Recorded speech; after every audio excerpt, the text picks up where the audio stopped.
On the 9th of October, 1976, in a Laurel sink high in the Great Smoky Mountains of North Carolina, a search party found a path worn a foot deep into the black mountain dirt. A path that went nowhere, friends, because it was a circle.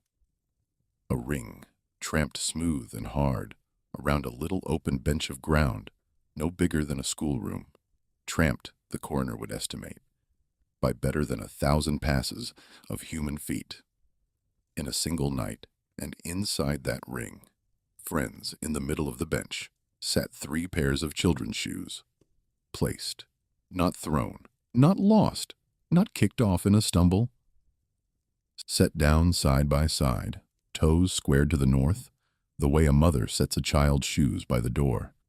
And beside them, a man's canvas coat, turned inside out, and no people, friends. No people at all. The family that walked into Balsam Sink on a 3-night permit, a father and his boy and his girl out of Maryville, Tennessee, was never found. Not that October, not the following spring when the snow drew back. Not in the 50 years since, and I was one of the men who stood at the edge of that worn circle in the cold fog, with my hat in my hands. And I am the reason there is any honest account of it at all, and I am going to tell you the part the report could explain, friends, which is nearly all of it, and then I am going to tell you the one part it could not, which is a single set of boot prints, and I want you to understand before we start that I have spent half a century trying to give that one part back to the daylight, and it will not go. A man can walk in a circle in the fog, friends. That is known, and I will show you how it is known. A cold man will take off his own shoes, and I will show you why. But no ranger in these mountains, before or since, friends, has ever explained to me how one man, walking that ring alone in the dark, came to leave 2 lines of his own tracks, side by side, in step, as though he had walked the worst night of his life, with a hand he could not see holding fast to his own. Pull your chair in close to the lamp, friends, and before we climb up into that fog together, do an old ranger one kindness. Tell me in the comments where you are listening from, and whether there are mountains where you are, or only the memory of them. I like to know what country holds the lamp. And if you want the rest of the records this channel keeps, the button costs you nothing, and it keeps this old light burning. Now, the Smokies, October of '76, and the finest and the heaviest job the government ever gave a young man. My name is Verlin Prewitt, and in the autumn of 1976, I was 24 years old, and I was a backcountry ranger in the Great Smoky Mountains National Park. And I want to lay the country out for you first, friends, because the country is not the setting of this account. It is the main character of it. And the sooner you feel its size, the sooner you will believe the rest. The Great Smokies are the most visited national park in the United States. Friends, more feet cross them in a year than cross the Grand Canyon and Yellowstone together. And that is the first thing people cannot hold in their heads, that a place can be crowded at the overlook and, 1 mile back into the timber, be as lost and old and unmapped in its heart as any ground on this continent. 500,000 acres, friends of ridge, folded on ridge, folded on ridge. Cove hardwood, so thick the floor of it never sees full sun, and up high, where this account lives, the spruce and the fir, and under them, friends, the laurel. I have to make you see the laurel, because the flatland people never do. Mountain laurel and rhododendron grow on those high slopes and stands the old people called laurel hell. And hell is not a curse in that name, friends. It is a survey. A laurel hell is a thicket of woody stems grown so dense and so tangled, and so high over your head, that a grown man cannot walk through it, cannot crawl through it, can only, in places, go up over the top of it on his belly and swim. And inside one, there is no horizon. Friends, no sun. No downhill that your eye can trust. 10 feet of visibility on a bright day, and when the cloud comes down, none. And the cloud comes down, friends. That is the second thing to hold. The Smokies are named for it. Warm, wet air climbs those slopes all day and meets the cold of the high ridges and turns of an autumn evening to a fog so thick and so sudden that I have watched it swallow a man at 40 feet while he was still talking to me, watched his voice go on after his shape was gone, and up in the Laurel, friends, in that fog, at night with the temperature falling toward the freeze, a mountain that entertains a family at the visitor center at noon becomes, by dark, as plain and patient, a killer of human beings as any ground on this continent. And it does it, friends. Mark this. It does it almost always without a single thing in it that a coroner cannot name. That is what I was hired to stand against. Friends, me and a handful of others, the thin green line between the 500,000 visitors and the 500,000 acres. We issued the backcountry permits. We knew the trails, the real ones, and the manways and the old herders' traces that no map carried. We ran the searches, and we were taught, friends, the young ones like me, by the old ones, and I had the best of the old ones. A head backcountry ranger named Harl Messer, 59 years old that autumn, who had come into the Park Service the year the park was dedicated and had walked more of that country in the dark than any living man. And Harl Messer taught me the job the way it had always been taught in those mountains, friends, which was not out of a manual. The manual taught you the compass, and the radio, and the litter, and the knots. Harl Messer taught me, of an evening, on a porch, in a low voice, the other things, the things that were true about particular pieces of that park, that the government could not put in a manual because the government could not say them out loud and keep its funding, friends. He taught me the coves that flooded without rain. He taught me the bald where the cattle would not graze. And he taught me, friends, more times and more plainly than any other lesson in 2 years, about the Laurel Sink up under the high balsams that the herders had called, 100 years before there was a park, Balsam Sink. He taught me the things you do in that place and the things you never do. And he taught them to me the way you teach a child to cross a road, by rote, until they are under the reasoning part of the mind.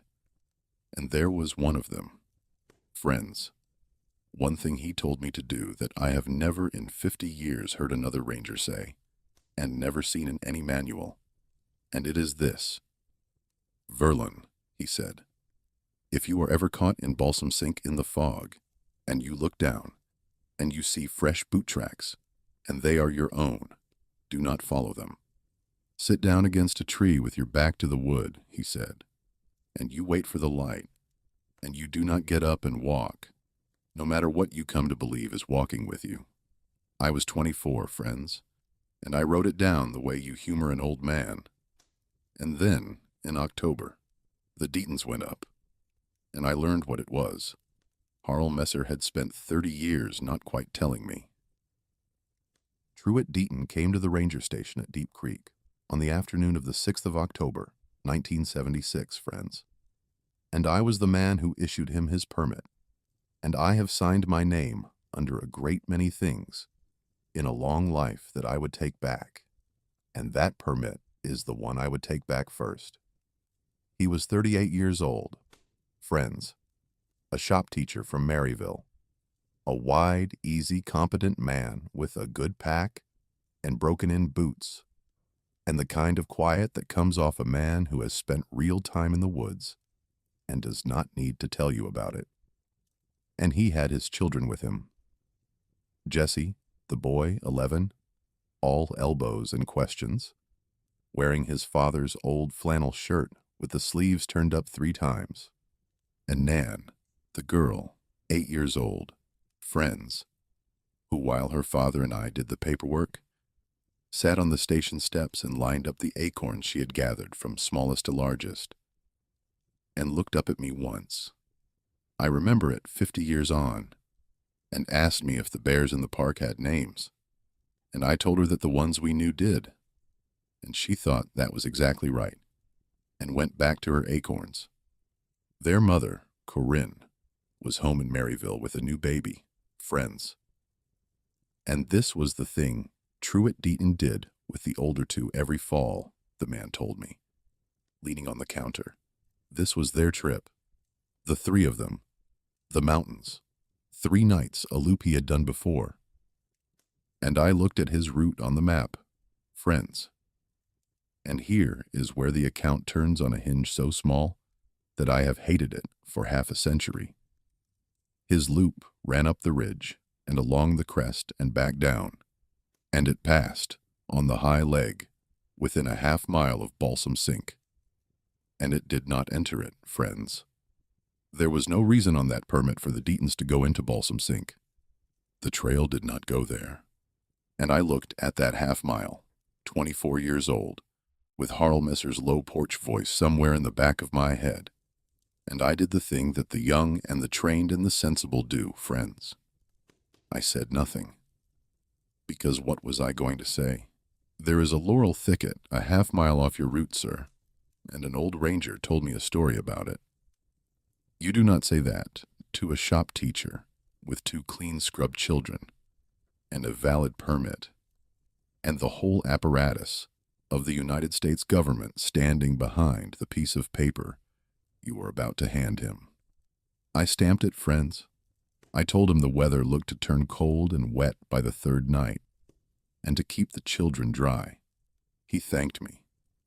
Nan showed me her biggest acorn on the way out, and the 3 of them walked up the Deep Creek Trail into the last good afternoon of their lives, friends, and I went back to my paperwork, and I did not think about them again until the boy did not sign the trail register at the far shelter on the night he should have. The weather did exactly what I told him it would do, friends, which has been its own particular torture. The first 2 days were bright and cool and perfect, the maples turning, the high air like spring water, and I have no doubt at all, friends, none, that the Deatons had 2 of the best days a father and his children ever had. Up on that crest with the whole blue floor of the Smokies falling away on both sides. I have to believe that.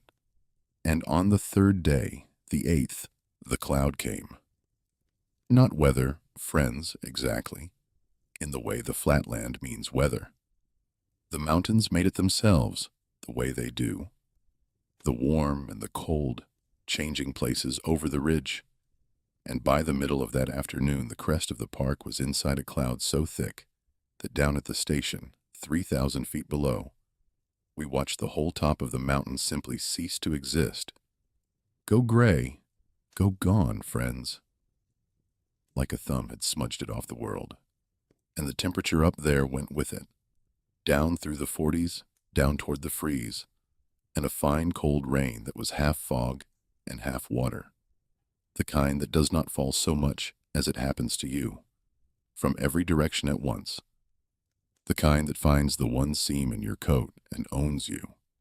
That is the country the Deatons were in, friends, on the 3rd afternoon, somewhere up on that high leg, a half-mile from a place I had chosen not to mention, and the boy did not sign the register at the shelter that night, and by protocol that was not yet an alarm.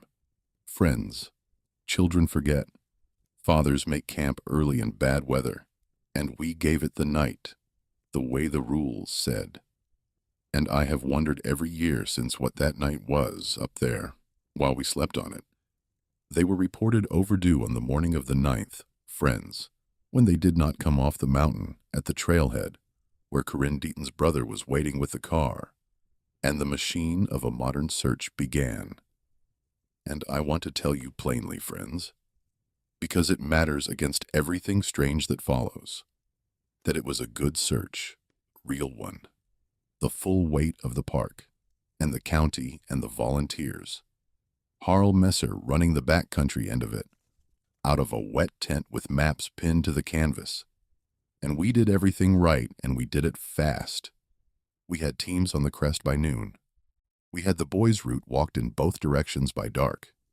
And it was Harl Messer, friends, standing over the map that first afternoon with the rain running off his hat, who put his finger on that half-mile between the Deaton's Trail and the Laurel, and looked at me, just looked at me, friends, and did not say the name of the place, and moved a team toward it, and I saw in that old man's face something I had never seen there in 2 years, of the calmest competence I have ever known, and it took me a moment to name it, because it was so out of place on Harl Messer.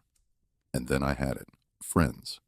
It was dread, not worry, dread. The specific dread of a man watching a thing he had warned about for 30 years finally, on his watch, on the one weekend he had taken off, come true. He had been off duty when I issued that permit, friends.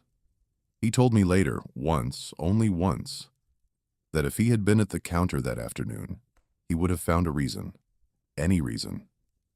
He would have sent them up a different loop. And he did not say it to comfort me, friends. And it did not. And I have carried his half of that and my own half of it up every year of my life like 2 full packs. And they do not get lighter, friends. And I have stopped expecting them to. It took 2 days to find the sink, friends. Because a Laurel hell does not let you walk to a place. It lets you fight to a place. And the fog never fully lifted. And the sink is not where the eye expects a low place to be. And on the afternoon of the 11th, a dog team and 4 men broke through the last of the Laurel on their bellies, into the little open bench at the heart of Balsam Sink, into the one clearing in all that tangle, friends, and stopped, all 4 of them, and the dog, friends. The dog that had worked all the way in, on the Deaton's scent, sat down at the edge of the clearing and would not step out into it. And one of those 4 men was me, friends. And I am the one who is left to tell you what we found, worn into the ground of it, and placed upon the ground of it. And I have needed 50 years, and this lamp to be ready. And I am not ready, friends. But I am the last one who was there, and it is mine to do. The clearing at the heart of Balsam Sink was maybe 40 feet across, friends, a flat bench of open ground ringed all around by the Laurel wall, and the first thing that stopped the 4 of us at its edge was the ring. Worn into the mountain floor, a handspan in from the Laurel, ran a path, a circle, friends, near perfect, beaten down through the leaf duff and into the black dirt below it, to the depth of the top of a man's boot, packed and polished the way a cow path is packed by 10,000 crossings, except this path did not lead anywhere. Friends, it only went around, a closed loop worn into the earth around that little clearing. And the leaves that had fallen into the track since had been tramped to a black paste, and the coroner, friends who came in, later on a litter frame himself, an old man doing hard country, estimated from the depth and the polish of it, that ring had been walked in one night, better than 1,000 times. Do the arithmetic with me, friends, the way we did it that afternoon, sick, in the fog. A night up there in October is 12 hours of dark. 1,000 passes in 12 hours is a pass every 40 seconds, friends. A small circle 40 feet across, walked round and round and round, from the fall of dark to the coming of light, without stopping, without sitting, without lying down, by feet that did not once, in 1,000 passes, friends, step off the track and out of the ring. And I have to give you the mercy first, friends, before I give you the rest, because the mercy is real, and it is the part the report could stand on. And if you have ever lost anyone in the cold, you have earned it. Most of what was in that clearing, friends, the mountains can explain. and I have made my peace with the parts they can. A person lost in fog, with no sun and no horizon and no downhill the eye can trust, walks in a circle. It is not a legend, friends. It is a fact. It has been tested and measured. A human being deprived of a landmark will circle, drifting always to one side, believing the whole time that they are walking a straight line to safety, and they will cross their own path again and again and not know it. The Deatons had lost the world, friends. That is the plain truth under the first horror. And I will give you the second mercy too, the hardest one, the shoes. In the center of the ring, friends set on the ground, were 3 pairs of children's shoes, and Truett Deaton's coat turned inside out. And people who have not studied the cold hear that and think of cruelty. And it is the opposite, friends. It is the body's last sad mistake. It is called paradoxical undressing, and it is well known to every coroner who works cold country that in the last stage of freezing, as the body gives up its fight and the blood rushes wrongly outward, the dying person feels a sudden terrible heat and takes off their clothes, friends, their coat, their boots, in the snow, in the freeze, feeling as though they are burning, and lies down. It is one of the kindest, cruelest facts I know, friends, that the cold, at the very end, feels like warmth. And I have prayed more times than I can count that it felt like warmth to those 2 children at the end, that the mountain that took them told them in its last lie that they were warm. So the report could stand, friends. It could say, and it did say, exposure and disorientation. A family lost in the fog, circling, the children succumbing to hypothermia. And it would be true, friends. It would be 99 parts true. And I have never once stood up in public and said a word against it, because it is the mercy. And the family had earned the mercy. And the truth I am about to give you would only ever have been a cruelty to Corinne Deaton. And so I kept it, friends, the way Harl Messer kept his, for 50 years. And I am only unlocking it now, because everyone it could wound is gone on ahead, and because a thing that is true ought not to die with the last man who saw it. Because here is the part the report could not carry, friends. The count. We did the tracks properly, friends, before the weather and the litter crews tore up that ground, because Harl Messer, on his knees in the wet with a grease pencil and a roll of butcher paper, made us do it properly, made us map that ring inch by inch while the light held. And I held the other end of the paper, and I saw it come up under his pencil, and I have the paper, friends. I will tell you how at the end. 3 sets of feet made that ring, for most of its length. The man's boots, a broad lug sole, size 11. The boy's smaller boot. The girl's littlest one. Around and around. 3 of them, in a line. The boy behind the man, and the girl behind the boy. The way you walk children through danger. Friends, the biggest breaking trail. That is what 1,000 passes of 3 people looks like. And it is heartbreaking, and it is explainable. Friends, a father walking his children in a circle all night, trying to keep them moving, trying to keep them warm, trying to walk them to a morning that came too late for the little ones. I could live with that ring, friends. I have lived with it. But on the north arc of the circle, friends, for a stretch of maybe 30 feet, the tracks change, and Harl Messer's pencil slowed down when it reached them, and stopped, and I watched a man I had never seen falter. And on that 30 feet of the north arc, friends, the girl's tracks are gone, and the boy's tracks are gone, and there are only the man's boots, the size 11, the broad lug, and there are 2 lines of them. Friends, 2, side by side, in step. One man's boots, the same sole, the same stride, laid down twice, walking that dark arc, shoulder to shoulder with themselves, friends, and Harl Messer knelt over those two parallel lines of one man's tracks in the failing light, with the rain coming down. And he did not explain them, and he did not try, and he said only one thing, friends, so low I had to lean to hear it. And it was not to me, and it was not to the tracks. It was the thing I had written down at 24 to humor an old man.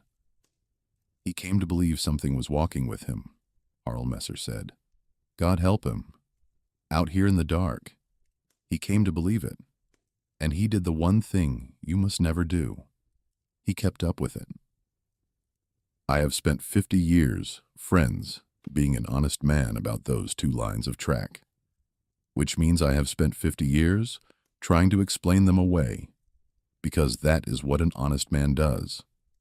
He does not reach for the strange until he has worn out the plain, and I am going to walk you through every plain explanation I built, and how each one fell, because you deserve to watch me fail at it the way I have failed at it, so that when I tell you what I am left with, you will know it is the residue of an honest fire, and not the first easy ghost a frightened young man grabbed. I thought first, friends, the simplest thing. He walked the arc twice. A man circling 1,000 times lays his tracks over his own tracks. Of course he does. That is what the ring is. But that is just it, friends.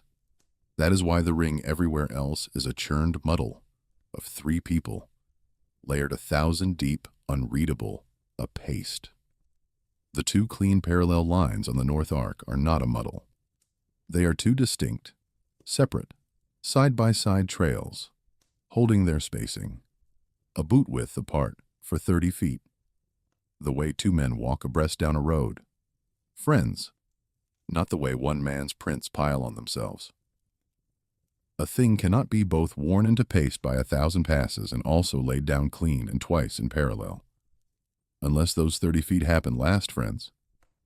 Unless those 30 feet were the final passes, after the children's feet had stopped, laid down on top of the ruined ring by a man now walking abreast of something, and that, friends, is not an explanation.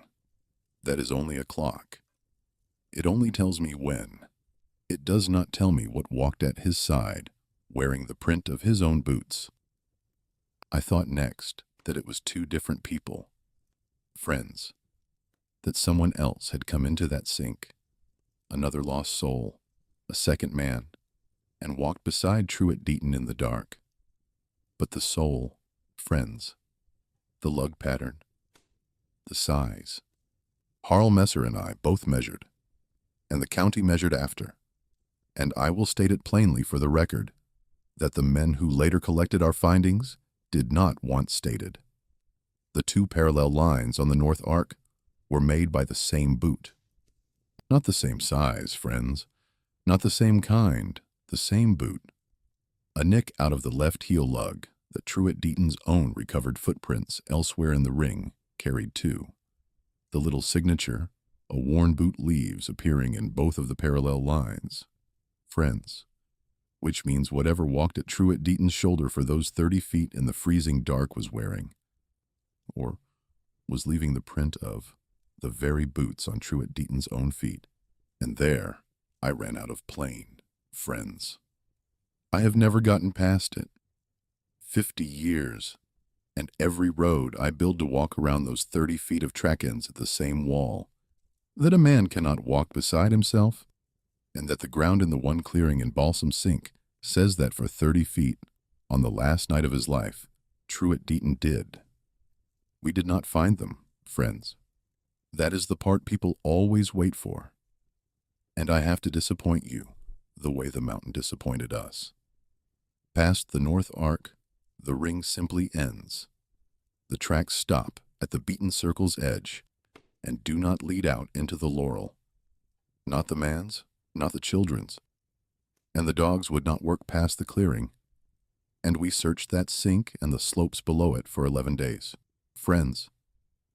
And we found, In all that time, one thing. Up above the clearing, 400 feet up the slope, through Laurel that a grown man could not pass and a child's body could not have been carried through. A single child's boot. Nan's, the littlest one, sitting upright on a bed of moss, friends. Laces still tied, as though it had been set there, above the place, looking down on it. And in the spring when the snow drew off, we found a button from Truett Deaton's flannel. And nothing else. Friends, nothing else ever. And the mountain closed over the Deaton family of Maryville, Tennessee, as completely as the fog had closed over the top of it that October afternoon while we watched from the station below. And then, friends, came the quiet part. The part that in the other accounts at this lamp is loud, and here was only quiet, and the quiet was worse. There was no gray sedan, friends. I want to be honest about that because it would be easy and it would be false to give you men in suits. What there was a chief ranger named Foy Ledwell, a decent, tired administrator with a family to feed and a park to run, who took our butcher paper map of the ring and our measurements, and Harlmesser's written statement about the doubled track, and who looked at them a long, long time in the wet tent, friends, and then said the thing that institutions say, which is not a lie and is not the truth. It is the third thing, the thing that keeps the machine running. He said, "This will not help us find them, and it will not help that family, and it will start a thing we cannot stop." And he was right, friends, on all three. That is the terrible part. He was right. And the official record of the search of Balsam Sink says exposure, disorientation, hypothermia remains not recovered. And it is true, friends. And the butcher paper map, with the 2 parallel lines on the North Arc, was logged into the search file. And when I went looking for it 15 years later, to be sure I had not dreamed it, friends, the file was there, and the map was not. And the property clerk showed me the log where it had been signed out for archival transfer and never signed back. And nobody had done anything wicked. Friends, nobody had crept in the night. A thing had simply, quietly, in the ordinary friction of a large institution that does not want to hold what it cannot explain, been let to slide out of the record, the way such things are always let to slide. Friends, not by villains, by tired good men choosing, 100 small times not to be the one who insists. But Harlmesser. Friends. Harlmesser did not trust the file. Harlmesser, that first wet afternoon, before the map ever went into the box, had knelt over the North Arc and copied those 30 feet of doubled track onto a second sheet in his own hand and folded it into his coat. And he carried it 11 years, friends. And on the day he retired, he put it in my hand, the way the old ones always seemed to put the last true thing in the hand of the young one who was there. And he said, "Verlin, I could never explain it, and I am done trying. But I will not be the man who let it be as though it never was. You keep it now." And I have kept it, friends. It is on the desk before me tonight, in a 59-year-old ranger's careful pencil, 30 feet of one man's boots, walking twice. And it is the only documented evidence that remains of what happened in the one clearing at the heart of Balsam Sink. And I have looked at it 10,000 times, friends, and it has never once told me anything. But what it told us, that first afternoon in the rain, he came to believe something was walking with him, and he kept up with it. Now let me close the accounts, friends, the way this record always closes them, name by name, because the years are the part no report can seal. And then I will give you the rule, and then I will let you go home, to your own warm doors. Foy Ledwell, the chief ranger, who made the decision that was not a lie and was not the truth, carried it better than you would think, and worse than he let on, and he retired to Florida, friends, to the flattest, brightest, most fogless country he could buy, and a man who worked under him told me that in all his years down there, Foy Ledwell never once, on any vacation, went back up into a mountain. And I do not judge him, friends. I have come to think that a man who chooses flat ground for the rest of his life has passed his own sentence and is serving it. Corinne Deaton, the mother, home in Maryville with the baby that October, lived until 2003, friends, and she never remarried. And she raised that youngest child alone. And every autumn, every single autumn, for 27 years, she wrote a letter to the park, friends, to whatever ranger held my old job. And the letter asked one question, always the same question, worded a little differently each year, but always the same underneath. And the question was not, where are they, friends? She had made her peace with where.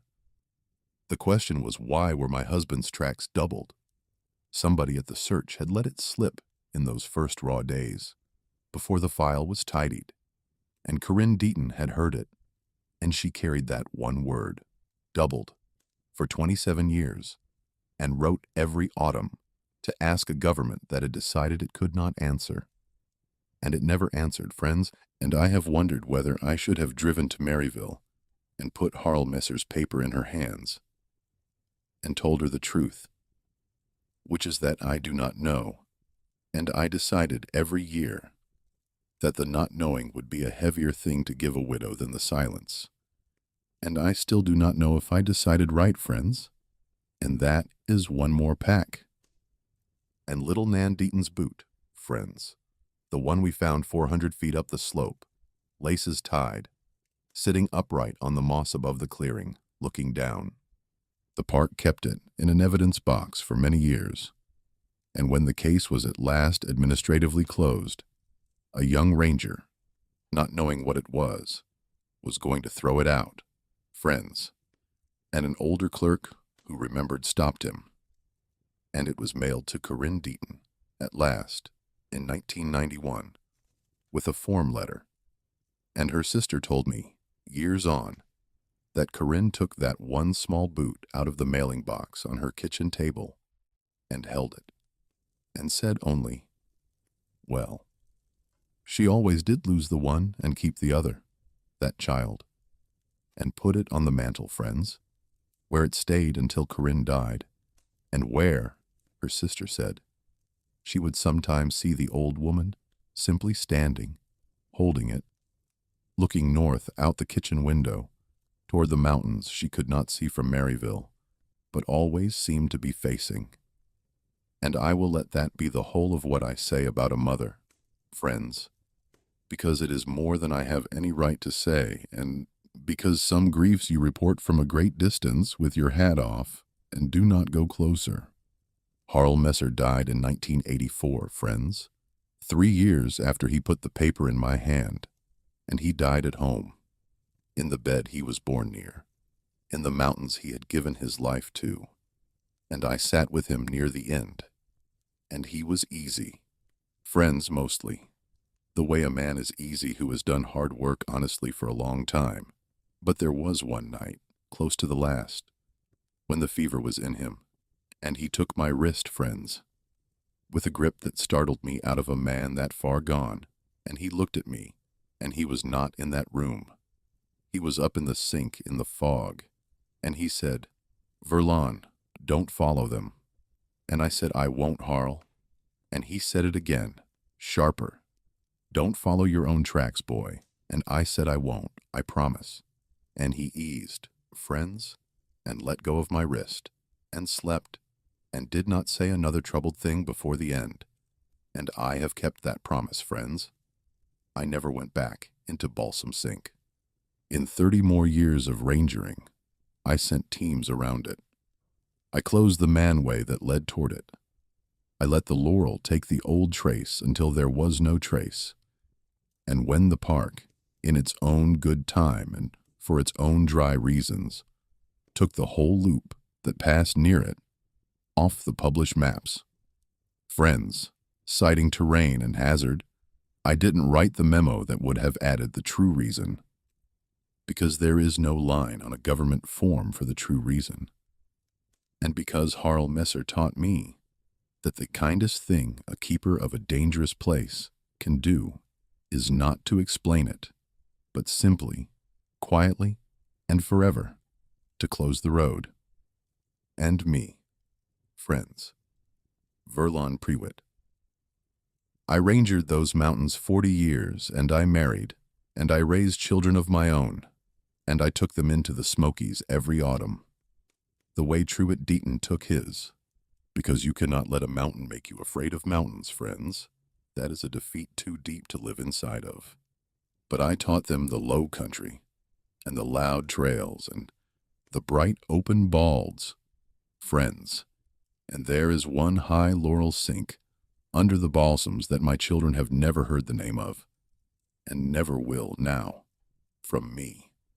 And I taught them the way Harl Messer taught me, by rote, until it was under the reasoning part of the mind.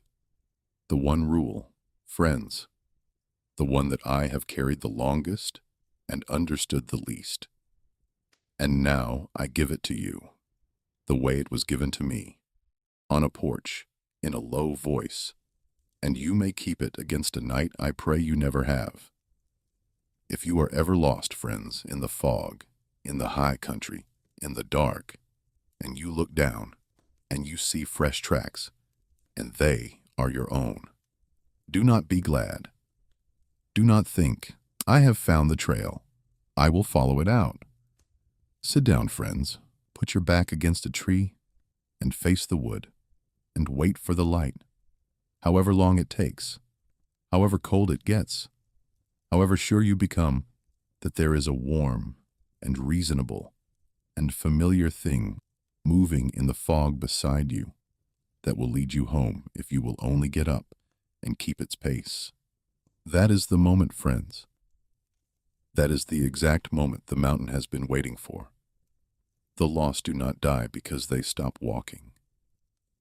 They die because they follow something in the dark that is wearing their own tracks, and they keep up with it all the way around the ring until the light comes and finds only the circle and the small shoes set in the middle of it, and a father's boots going round, friends, twice.